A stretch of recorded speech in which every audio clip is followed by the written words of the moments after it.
Və o ki qaldı namazda, yəni səcdəyə gedərkən birinci dizlərin yoxsa əllərin qoyulması barəsində, bu barədə 2 hədis varid olub. Yəni hər ikisi haqqında hədislər var.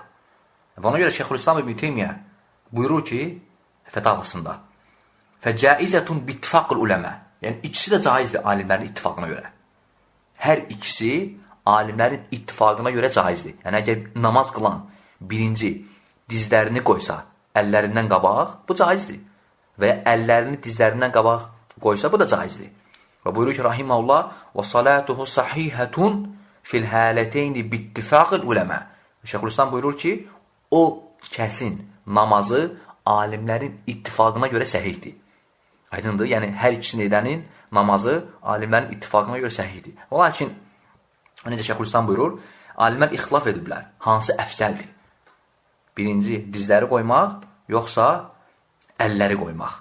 Və dizləri qoymaq deyənlər, yəni birinci dizlər qoyulur deyənlər, Əbu Hanifənin və İmam Şafinin məzhəbidir və İmam Əhməddən bir rəydir. İmam Əhməd rahimehullah bir görüşündə buyurur ki, dizlər qoyulur. Və ikincini deyənlər isə, yəni birinci əllər, İmam Malikin məzhəbidir, Malikilər. Aydındır və həmçinin İmam Əhməddən bu da sabit olub, ikinci rəy.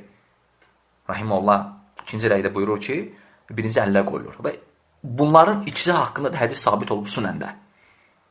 Sünən kitablarında ikisi haqqında da hədis sabit olur. Və ona görə də hər ikisini etmək caizdir. Və lakin hansı əfsəldir Allah bilir. Aydındır?